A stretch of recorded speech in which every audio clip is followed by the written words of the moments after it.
Hey, everybody. I hope that you can see me and hear me okay. Um, my name is Barry Zlotowitz. I'm a personal injury attorney here in Chicago.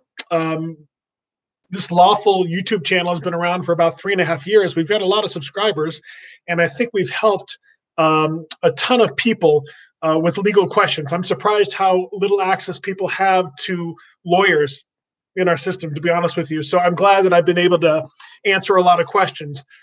In today's video, there were five really good questions that I was asked this week. And so I'm going to answer those questions here. And I also put links to each of the videos that relate to those questions in the description to this live event. So if you want to check out those videos in whole, feel free. And also, if you haven't subscribed to our channel, would you please do so? We provide short videos on legal topics that affect everybody's lives. So let's go ahead and jump into the questions that I've gotten asked, the top 5 questions from the past 7 days. The first question relates to rear end accidents. And again, I did a video on rear end accidents. It got a lot of traction. Check it out if you're interested. But this case was interesting because there were 3 cars involved. So there was the first car, car 1, car 2, and car 3. Car 3 rear ends car 2, which rear ends car 1. And the vehicle that was in car 2 wanted to know who's at fault for the accident. I guess that car 1 filed a claim with her insurance. And here's the thing about rear end accidents. Generally speaking, they're open and shut. Guys like me, personal injury lawyers, love rear end accidents because liability is generally clear. Not always, but generally speaking, liability is going to be crystal clear in terms of who's at fault for the accident. In this circumstance where there's 3 vehicles in the accident, okay, the car that ultimately rear ends the first car is the car that's at fault. Now, there are some situations in rear end accidents. So, for example, if a car stopped for absolutely no reason right in the middle of the freeway, then that vehicle may be at fault for the accident. I've also had a lot of cases where a car comes out of a parking lot or a gas station and and then gets rear-ended. Well, that car cut the other car off, and because of that, the first car may be at fault for the accident. But generally speaking, in rear-end accidents, the rear car is going to be at fault. By the way, I also had cases where a vehicle backed up into another car, and that's a defense that some people try to use. If they're the rear car and they've got a claim filed against their insurance, they'll say that the other car backed into them. Well, hopefully you have a witness or there's a video camera or something to prove that that's false. But that's a defense that people try to use quite often. All right, the second question that I got this week was about attorney's fees in personal injury cases. Who pays the attorney's fees, and what happens if there's no recovery? So I guess this woman was involved in a personal injury accident, and the case went on for a long time, and she ended up not recovering. I don't know. She didn't say whether she lost her case or what happened, but ultimately there was no recovery, and she wanted to know who's going to pay her attorneys. Well, personal injury attorneys don't work like business attorneys or divorce attorneys.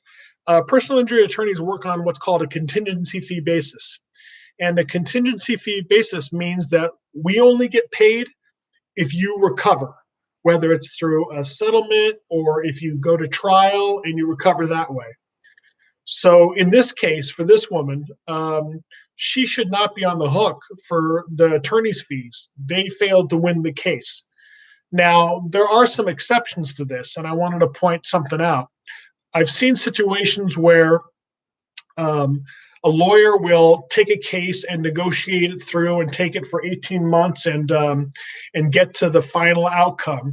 And then when they get there, the client fires the lawyer. They think that they've got the situation in hand, they've got the settlement, and they are going to get compensated, and they don't want to pay the attorney's fees.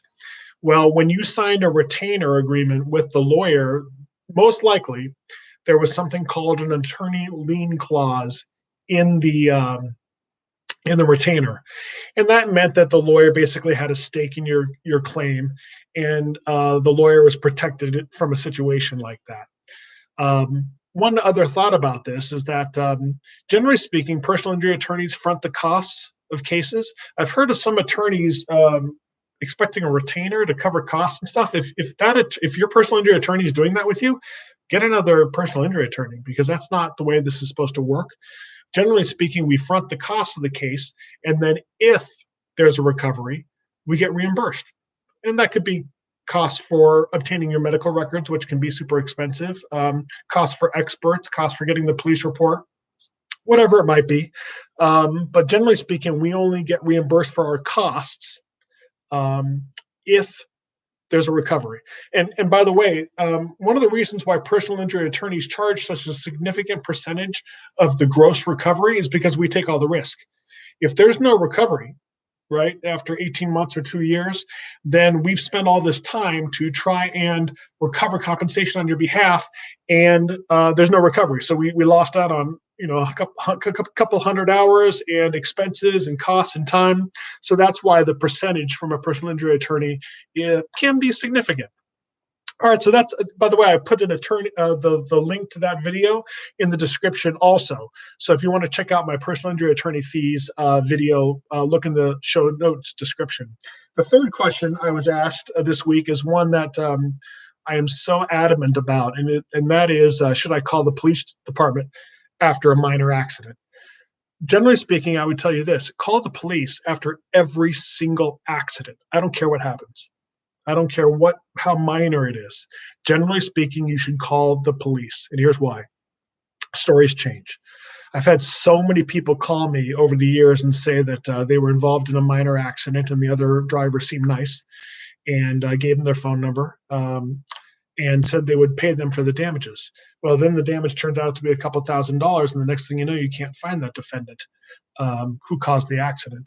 So absolutely call the police, have them come out to the scene of the accident to file a report. Now, sometimes police departments won't come to the scene of an accident. They won't file a report for one reason or another. Maybe it's a private residence or private property like a shopping mall, or maybe they say that there was no injury, so there's no need for them to come out and file a report.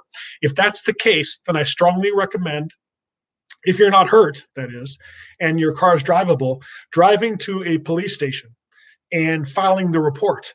Get it on the record. And also, when you call 911, there's going to be a transcript that you called 911. I've ordered those before, and at least those can demonstrate to your insurance company that an accident did happen. Listen, your insurance company wants you to file a police report. They want something from a third party documenting what happened in the accident. Filing your police report can only protect you. Okay, so the fourth question that I was asked this week, that is a really good one, is what happens if the driver of the vehicle that hit me has no auto insurance? And this is a huge issue. I get this question all the time. About 15% of people driving in this country have no auto insurance, and some states are even more than that. So what happens if you get hit by an uninsured driver? Well, you got a couple options. One is you file a claim with your own auto insurance, your uninsured motorist coverage. Now, a lot of people don't like to do that because they think their rates are going to go up, and whatever reason. It's a possibility. Nobody can guarantee you that your rates aren't going to go up. But generally speaking, if you're not at fault for the accident, your rate shouldn't go up. But again, I recommend filing with your own insurance. Also, if you get involved in an accident with somebody who has a little insurance policy, so for example, a $25,000 insurance policy, but you have a $100,000 insurance policy limit, you can go after your underinsured motorist coverage, meaning you can collect the balance for your damages from your own insurance policy. That's why it's so important. I tell people all the time, the most important insurance that you can get, hands down, is uninsured and underinsured motorist coverage, and get as much as you can afford. Insurance has become a commodity these days. Progressive, Geico, they just want to get you to sign on the dotted line. The insurance industry is not like it used to be, where agents used to really look out for their clients. It's just so commoditized. So they try to sell you the cheapest thing. That's not the way to go when you're dealing with auto insurance, and especially if you're on a motorcycle. If you're on a motorcycle and you have a minimum insurance limit policy and you get hit by an uninsured motorist, you're in deep trouble because your medical bills alone could be $25,000, for example. All right, so that's the fourth question I've been asked this week. And then the last question is, and this was asked by my own client. And I've got a client who was involved in an accident 2 years ago, slip and fall, and they're very frustrated by how long it's taking to resolve their case.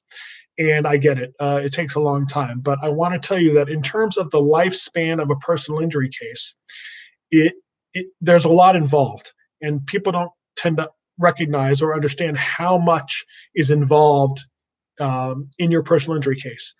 You have to take care of the property damage, get your medical treatment, and that can take 12, 18 months alone. Then we have to order all the medical bills and records, right? Then we have to put together a demand package for the insurance company, submit it to the insurance company. They have to review it. Then they make an offer. You go back and forth, you negotiate. And then if it doesn't work out, you have to file a lawsuit. Now, to further complicate all of this, COVID of the last year has completely screwed up everything in the court system. Everything's been delayed, and insurance companies in the last several months have hedged and aren't paying out on claims. COVID has screwed everything up. So frankly, if you're involved in a personal injury case right now, the bottom line is you just have to show patience. There's no other way around dealing with a personal injury claim. It's going to take a long time. And I always tell people, focus on your health, not on your claim. So if you can do that, just remember that the key is getting you back to where you were before the accident. Try to put the fact that you're going to be compensated out of your mind for the time being, and let your lawyer build your case, and let the personal injury case proceed through the court system or through the negotiation system that's built up with insurance companies. Ultimately, it's going to get resolved, but it's going to take a long time. So those were the top 5 questions I got asked this week on this channel. I'm going to be doing this every Friday. I think it's valuable information, and a lot of people, as I said, don't have access to legal information. I'm trying to provide some really valuable information. Yes, it's also self-serving. A lot of people contact me to represent them from this channel, but to be honest with you, I'm trying to give away as much free legal information as I can. So if you haven't already, would you please subscribe to your channel? And if you want to reach out to me, if you have a legal issue and you need some assistance, please let me know. I've got a network of lawyers all over the country, and I'd be happy to refer you to somebody local, or perhaps I can answer your question for you. Again, thanks for checking out this short live video on the top 5 questions I was asked this week, and we'll see you again soon.